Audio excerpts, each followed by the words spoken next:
Hey guys, what's going on? Steven back again, and I'm back with another 40k video from Luton. I wanted to mix things up a little. I felt bad for doing so many Major Kill videos. Nothing against Major Kill or anything like that. I like his videos, but I just felt bad for doing so many of his videos, so I wanted to change things up. And now also my new Discord channel is now open. There should be a invite link down in the description of the video. Let me know if it's not working. But if it is, feel free to jump over there, join in. I'm going to try to be more active over there so we can chat. You can suggest videos for me to watch and stuff like that. So yeah, come join. Alright, so let's get on to the video. Like I said, this is by Luton, and it is called ANGRON and the Butcher's Nails. Here we go.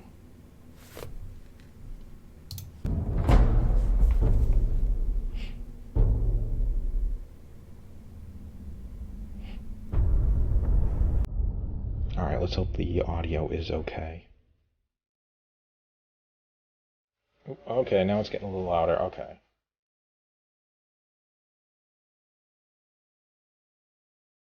Turn it down just a little bit.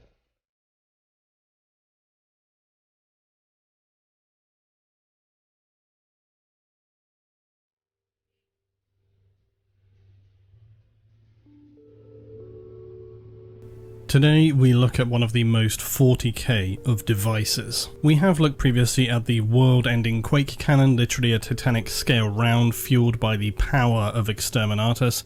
We've seen the Emperor's Sword and the Harlequin's Kiss, and then of course the Vortex Grenades, sadly now absent from more current iterations. But one of the most horrifying creations of humanity across its dark and disturbing timeline, amid so many other horrifying and truly insane devices, is that of the Butcher's Nails.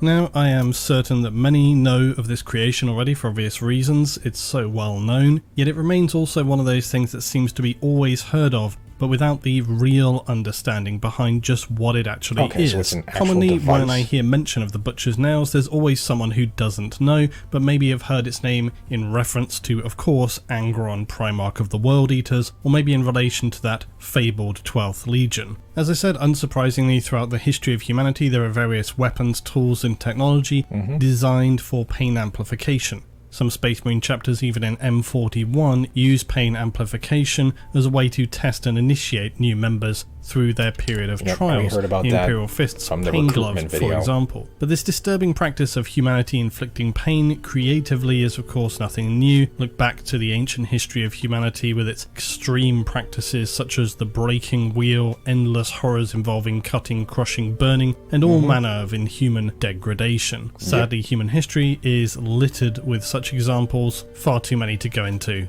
today. So it should be no surprise that planets cut off from all other human civilization during the Age of Strife, ravaged first by their own societal collapse and cannibalization, followed by varying degrees of destructive warp incursions, would lead many human worlds to collapse into backward states of disgusting forms of amusement, and it's very likely something which continues on into M41 across human planets of the Imperium, albeit very much likely less in plain sight. This would be the case especially upon the world to which the 12th Primarch would find himself, crawling out from his amniotic pod upon the world of New Syria, a cursed, brutal planet which was ruled over by an unseen nobility referred to as the High Riders. This ruling aristocracy constructed complex gladiatorial games of the crudest practices imaginable.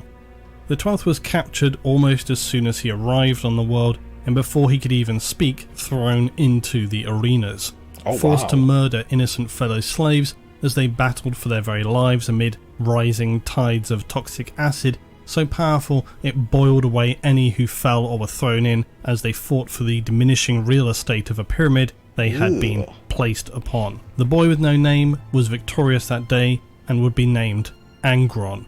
And this first battle was especially intriguing, primarily because of the fact that the thoughts narrated to us via a World Eater's psycho who had been bonded to ANGRON's memory in an attempt to subdue him enable us to understand that ANGRON's first instinct was not to kill, that he felt a great desire to not inflict harm upon the innocents. Meanwhile, as the Emperor traversed the galaxy as part of his Great Crusade, the slow rediscovery of the Primarchs are thus placed to lead their legions, For most of the legions, this is a joyous event full of celebration and unity. For the 12th Legion, it quickly becomes complicated. For unlike other Primarchs whose specific personal traits allowed them to excel upon the worlds they found themselves scattered to, it's difficult to know just what ANGRON had the potential to be. He is of course unrelenting, unbreakable, but so are the other Primarchs, and by the time he leaves Nuceria, he is damaged almost beyond repair and recognition. ANGRON's life upon Nuceria is almost entirely one of cruelty and suffering, not only for himself but in witnessing countless untold horrors. As the aristocracy... So by the time the Emperor found him, he was kind of like pretty much too far gone, if you will. Above watch the foul gladiatorial entertainment through floating cameras. The masses and nobility are both betting on the most trivial and most terminal of outcomes. ANGRON quickly becomes a champion and defeats any and all that are thrown against him, but in his confinement bonds with his fellow captives forced to fight. His bitterness grows, and upon one fateful day he defeats multiple champion gladiators, monstrous figures who are themselves seemingly implanted with the butcher's nails known to all on Nuceria. ANGRON, having slaughtered not one but two implanted with this device, is a sight never seen before by the crowds of Nuceria. In ANGRON's story, he had also been aided by one of the fellow pit fighters almost from his arrival, and so on this day, when the High Riders of Nuceria tell ANGRON that they must now fight to the death, his stunning refusal sets him on a course that will change not only his destiny, but that of the entire 12th Legion. As ANGRON is reunited as part of the Crusade, basically against his will, the Legion inevitably becomes reflective of its Primarch. Intentionally or not, for those formerly known as the Warhounds and now the World Eaters, they face a challenging and extremely unforgiving transition process. Similarly, ANGRON finds himself torn from a world born to him through agony, suffering and unrelenting violence, ripped from his greatest moments of vengeance by an emperor he knows nothing of, forced to abandon his lifelong family of slave fighters, placed in command of a legion he appears to care so little for, he's content to execute them on the slightest pretext. In fact, ANGRON's apathy toward his legion is so extreme, many of the Astartes within the 12th Legion are considering rebelling against him even before they have turned traitor. ANGRON carries forward disturbingly much of the cruelty and pressures from the gladiatorial life he had been forced to lead, which is to a degree understandable given it's all he has ever known, and so the 12th are now also to be forged in his image and mentality. There is of course a tragic poetry in the fact that ANGRON is shaped as an individual by one of the most extreme crucibles of human cruelty, but that those twisted humans he calls the High Riders unleash ANGRON and the World Eaters subsequently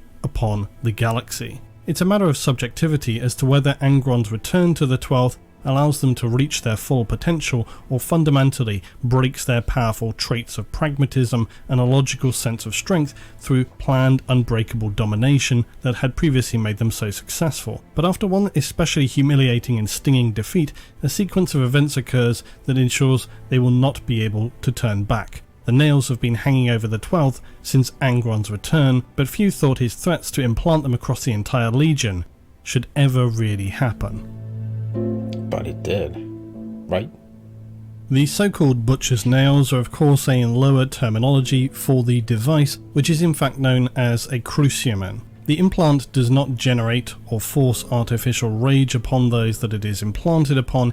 Instead, it prevents regulation of emotion and only allows its bearer to feel pleasure through the sensation of anger, rage, violence. All other emotions are suppressed so as to be almost undetectable, or to instill a sense of pain and agony. The most disturbing aspect of the cruciamen is that this does not only apply to feeling but to every action. For anyone grafted with the butcher's nail, even thoughts and breathing are enough to cause continual pain. And the only way to alleviate this is by acting out thoughts and feelings of aggression, rage, violence.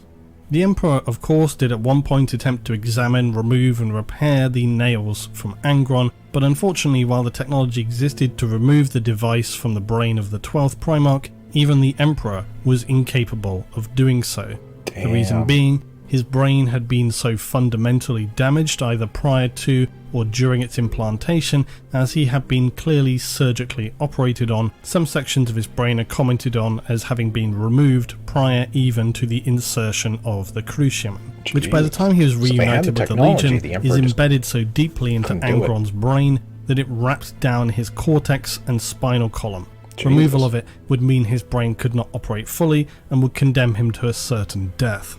There is, though... Couldn't they have, like, I don't know.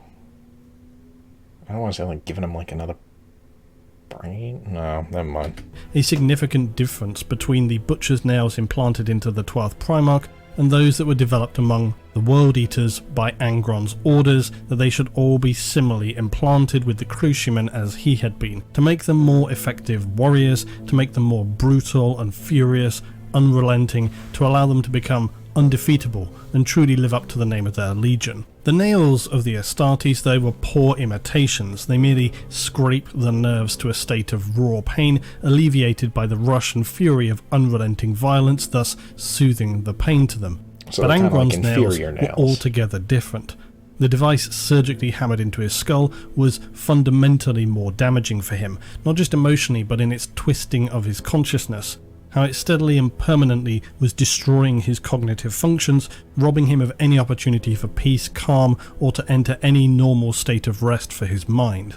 Regardless, though, ANGRON had come to the conclusion and enacted the mandate that the 12th Legion should develop their own butcher's nails to implant all of his sons, that they might share in the furious, raging benefits of them for war. Medicae, thralls and tech adepts worked tirelessly alongside Astartes apothecaries and tech marines to study and develop their own functioning, stable replication of the butcher's nails.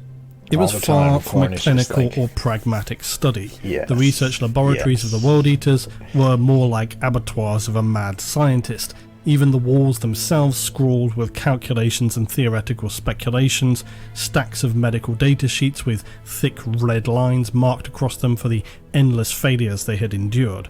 At least though, and often because of ANGRON himself, they had a near continual supply of dead Astartes to experiment upon. Skulls sawn open to expose their brains, row after row, ready to be tested and assessed for any potential step forward. It was only when the World Eaters arrived upon the world of Genna was the discovery made that would change the 12th Legion forever and finally allow them to develop a stable, functioning version of the Butcher's Nails, to be mass implanted within the warriors of ANGRON. Like so many technological steps forward for the Imperium, this relied on their assessment of Archaeotech and STC designs.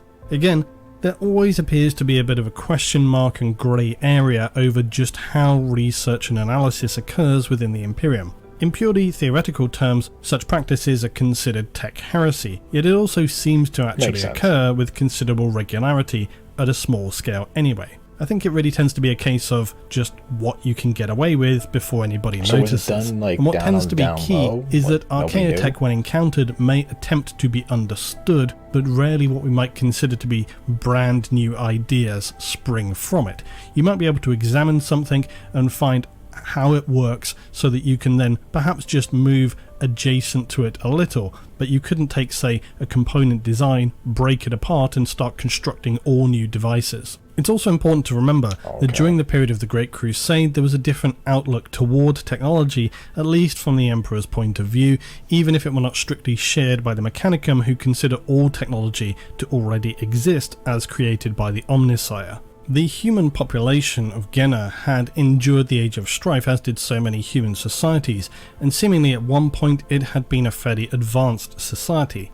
However, they had suffered severely with genetic diseases, and in order for their society to continue to function, it appears that their STC had designed a solution for the barely 1,000 Gennas who now remained. They would be essentially entombed within stasis life pods. These not only acted to preserve them, but allowed each Gennan to connect their mind with thousands of slave artificial humanoid forms, simulacrum.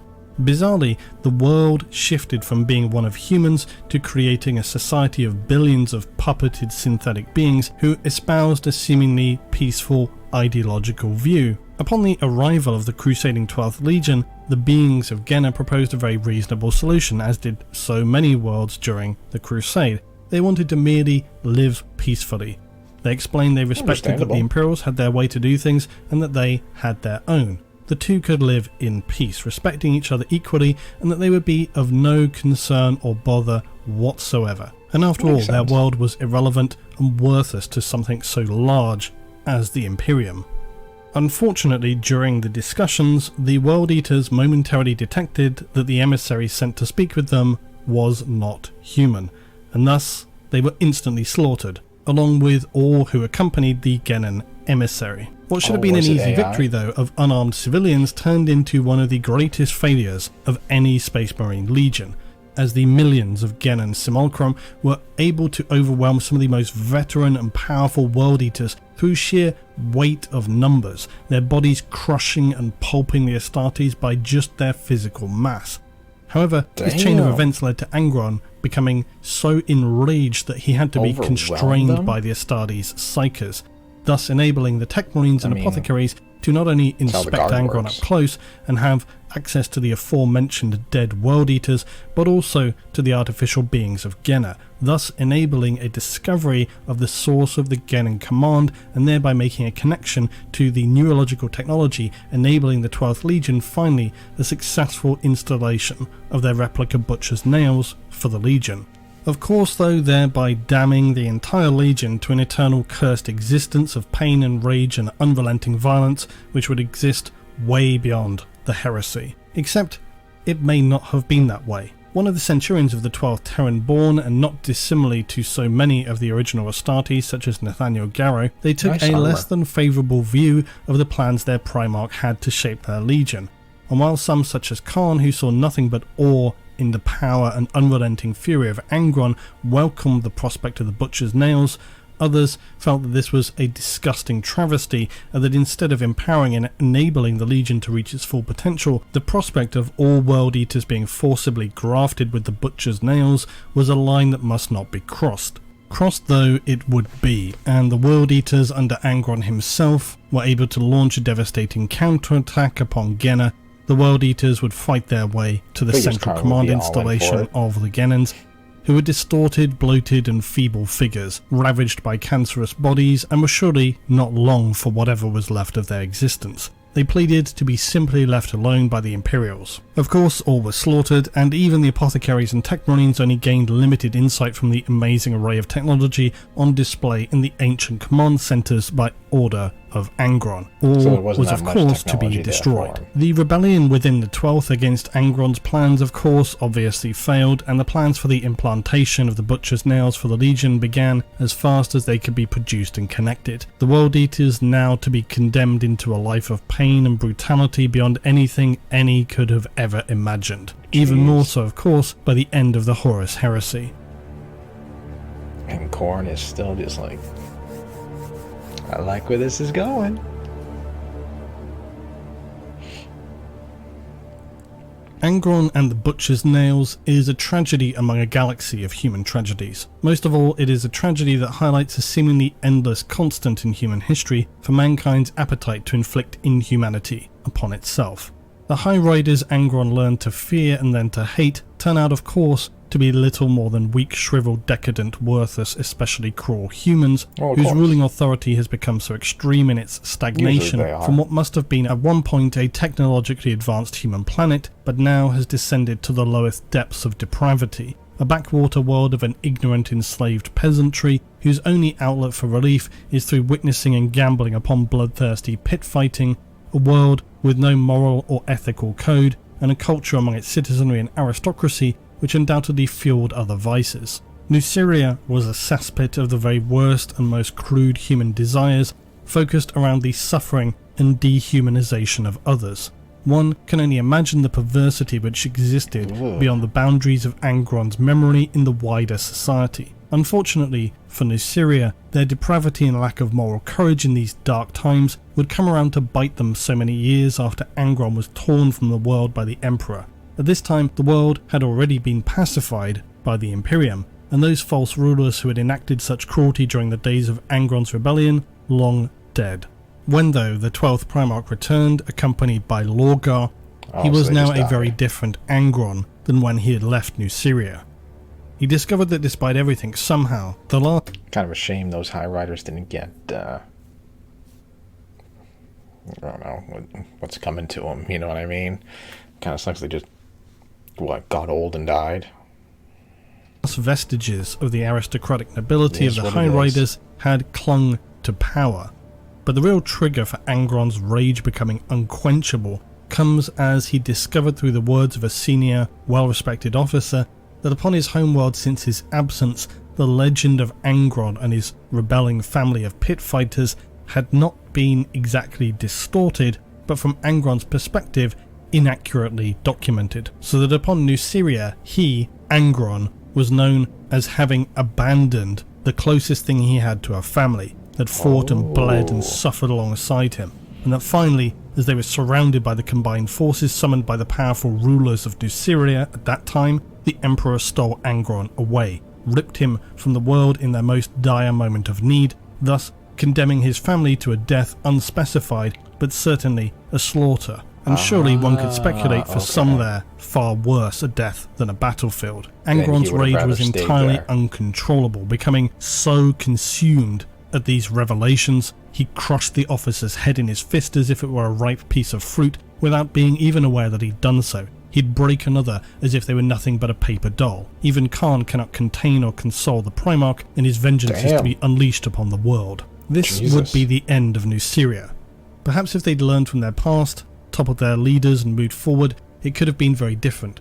But humans are never especially good at learning from their past. Change, after all, is painful, but not nearly as painful as the vengeance ANGRON would reap as he ordered the wholesale extermination of all human life upon Nuceria. Although it would not be the last chapter for the damned world. With its history of inhuman misery, it would also see later ANGRON during battles with the Ultramarines and the Wordbearers alongside ascend finally to his state of demonic power, and Nuceria became a demon world, but not for long, as in the final days of the heresy, the Dark Angels would silence it forever. The shock of this rippling throughout the warp even reached ANGRON as he battled on Terra and shared this vision with the 9th Legion's Primarch, a very ambiguous vision but later confirmed that Nuceria has been reduced at last to a dead world. The real horror, oh boy.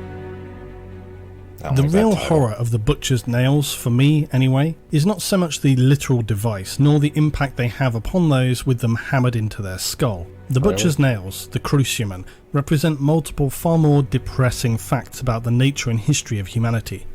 Who can say why the nails were originally developed? It's difficult to see exactly why they would have been created during the Dark Age of technology, which was meant to be a more enlightened period. But evidently they do originate from this time period. Perhaps they were a last-ditch effort upon specifically the world of Nuceria by an STC attempting to help its human population survive against the onslaught of the Men of Iron. Perhaps they only survived at all by installing these upon the warriors who had to face down beings who cared not if they lived or died, and only by mentally implanting of these devices were they able to overcome the enemy. On the other hand, we know that the nails suppress other emotions, and that the pain they cause can only be alleviated through violence. But even knowing that, is there a possibility we could consider that the Cruciumen could have at one point been some kind of healing tool, perhaps developed by an STC to aid damaged colonists, or maybe as even a humane way of controlling those who were predisposed to violent actions? It would seem plausible and fitting that a device that began this way, but that during the fall of humanity and the subsequent isolation during the Age of Strife, it could be that technomancers upon Nuceria would seek to then distort and twist the original purposes of Cruciumen to something used for more perverse actions than were originally intended, like for example gladiatorial pit fighting. I'm basically thinking out loud here, but it seems reasonable enough to me. Makes sense. Small tangent here that you probably didn't expect in this video. The Butcher's Nails actually makes me recall the story titled The Terminal Man by Michael Crichton. Before I talk about that, I might say some spoilers here, which I rarely do for 40k because I consider there to be no spoilers in 40k. It's just a giant jigsaw puzzle of information. But The Terminal Man, it's a pretty good story. I would say not one of Crichton's most popular, as it hasn't really been made into a super successful movie, but it was very well regarded at the time when released. But I do recommend it. It's probably on Audible as well. I might give it a listen. Anyway, in that story, following an accident, the main character begins to have seizures followed by blackouts, awakening with no knowledge of what he has done. During these seizures, he commits violent assaults on others and is selected for an experimental new procedure of what they refer to as a brain pacemaker, essentially designed to cause electric stimulation to suppress these seizures. However, other doctors predict that this is very dangerous and that the patient is in fact psychotic. They do not believe that it's going to prevent the crimes he commits during these blackouts. Even the team performing the operation is not totally convinced that it will work, but they feel confident it will be beneficial enough to proceed. So 40 electrodes are implanted into the subject's brain, controlled by a small computer connected to a power pack in his shoulder. One of the surgeons refuses a man who puts himself forward for this same procedure, but so that the electrodes will be put into the brain for no reason other than to stimulate pleasure. But in doing this assessment, the doctor realizes that should somebody do so, they could potentially become addicted, and that includes the possibility of the subject that they have just done the procedure for in preventing these seizures. After the surgery recovery, they begin to activate the electrodes implanted in his brain, and they subsequently discover that the seizures are becoming now more frequent, and that the subject is in fact learning to initiate seizures voluntarily because the result of these seizures is a shock of pleasure, which leads to him having more frequent seizures and blackouts.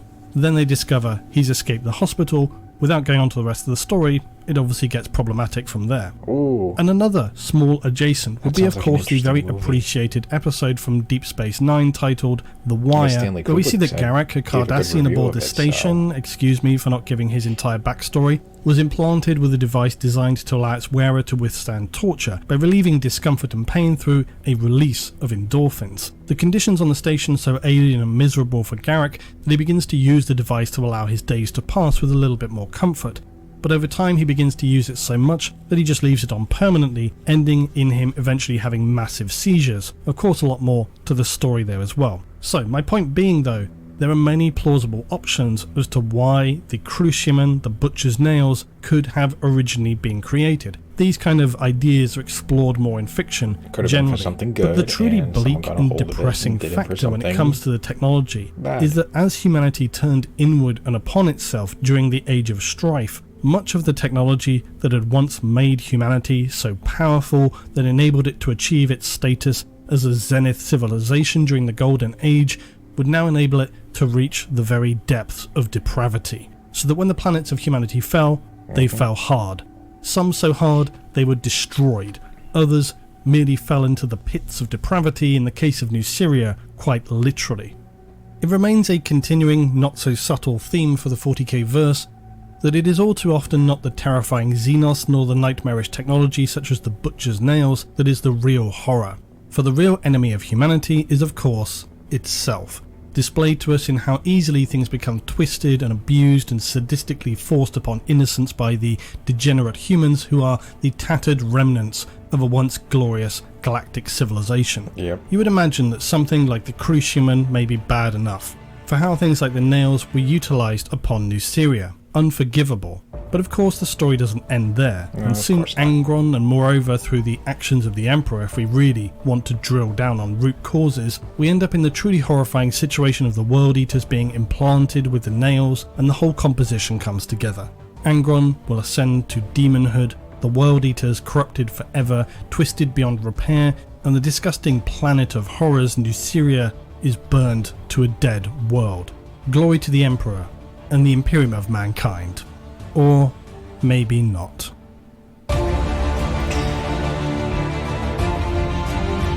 Wow.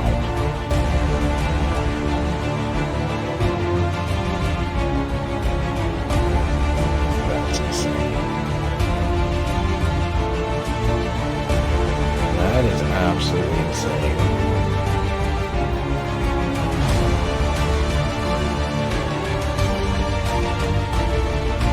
These pictures look awesome.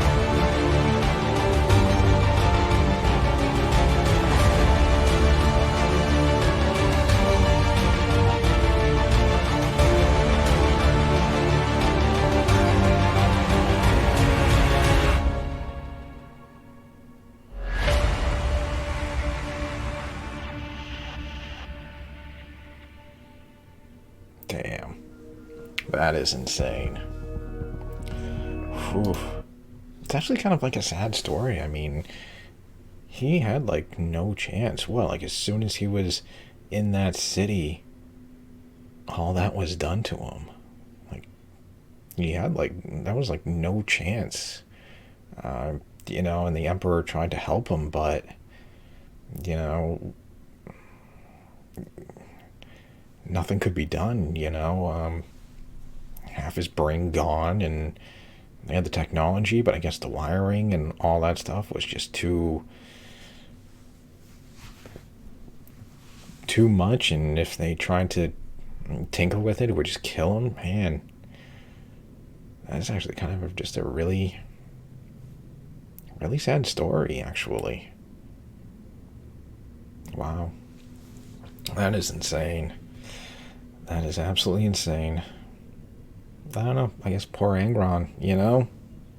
Didn't really have much of a chance. Just taken and have that done to him, and then just thrown in gladiator pits, and then your father comes along and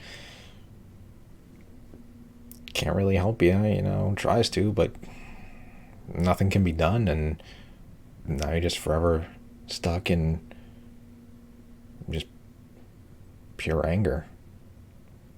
And same thing with his own Space Marines. I did want to double check that. I don't know where it went. Yeah, about this guy here. Because what did they say? There was one. One of the Centurions of the 12th Terran born, and not dissimilarly to so many of the original Astartes, such as Nathaniel Garrow, they took a less than favourable view of the plans their Primarch had to shape their legion. And while some, such as Khan, who saw nothing but awe in the power and unrelenting fury of ANGRON, welcomed the prospect of the Butcher's... Okay, so there was some that were kind of like, yeah, maybe not do that. Doesn't sound good. So at least there was some against it, but then of course, obviously, yeah, let's go. It sounds like a great time. Oh man. Yeah, that was very interesting. That was absolutely insane. I gotta say, his model, that looks so cool. His model looks awesome. You know, I totally wouldn't mind getting it, but that's just a little too pricey. But yeah, that's a badass model. I gotta say, all the Demon Primarch models look really cool. I mean, obviously they're demons and stuff like that, but as like the regular Primarchs, I don't know, you know, there is talks of like the Lion returning. I would like to see what his model would look like, but you know, it just won't be cool as like a Demon Primarch, because I'm like, come on, they'll have like wings and claws and talons and all sorts of really cool shit, and then you just got like a dude. Yeah, you know, maybe some fancy looking armor and stuff, but nothing as cool as like a Demon Primarch with giant wings and, you know, horns coming out of his head, or giant like talon hands or something like that. You know what I mean? The Demon Primarch models are always going to be awesome. I actually kind of can't wait to see, I'm sure it's probably a very, very long ways away, but Fulgrim, because he's like a demon snake. I mean, that sounds pretty damn cool. I think there is like a little, like an old model of him, and he's got like 4 arms and stuff like that. I mean, can you just imagine a newer version of that? Ooh, that'd be really damn cool. But yeah, so there we go. ANGRON and the Butcher's Nails. That is some messed up stuff. Then again, it is the world of 40k, so yeah, Dark Angels destroying that planet. Kind of sucks that those High Riders didn't get like kind of what's coming to them, you know. Like, would have been cool if like ANGRON went back home and just butchered them all. Like, hey, this is what you made me. You know, you made me into what I am, so now you reap what you sow, if you will. You know, that would have been cool, but I guess sadly not. But yeah, absolutely insane story. So anyways, there we go. There is ANGRON in the Butcher's Nails. I don't know. Kind of sad. Kind of a sad story, I think. That's just me. So anyways, let me know, what did you guys think? What do you think about ANGRON, the Butcher's Nails? Do you think it's a sad story? You know, he didn't have much of a chance, and Emperor tried helping him, and there was really nothing he could do, so he was just kind of like screwed. Yeah, just let me know. Leave me all your thoughts and comments. And yeah, other than that, I hope you guys enjoyed the video. If you did, hit that thumbs up button. That'd be awesome. Remember, feel free to subscribe to my channel. Follow me on social media. Join my Discord.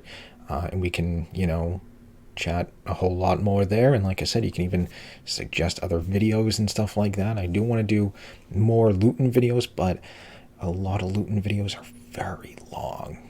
Some of them are pretty damn long. Like when I was looking for one to watch today, I was looking at like 55 minutes, an hour and 10 minutes, an hour and 23 minutes. It's like, that's really long. I mean, yes, I could probably break it up into like 2 parts, but then, I do, all right, like right now I'm recording this on Sunday. I might not do part 2, like a part 2 until like the following week or something like that. And then it's like, all right, well, what the hell happened in part 1? What was he talking about? What happened? So that's the only thing. And, I don't want to do like an hour-long video because, well, I know how long most people watch my videos for, so not really worth it. So I don't know. If you guys have any ideas, suggestions, or stuff like that, let me know. But I would like to do more looting videos. But other than that, yeah, just stick around. More videos are on the way. And I will see you guys next time.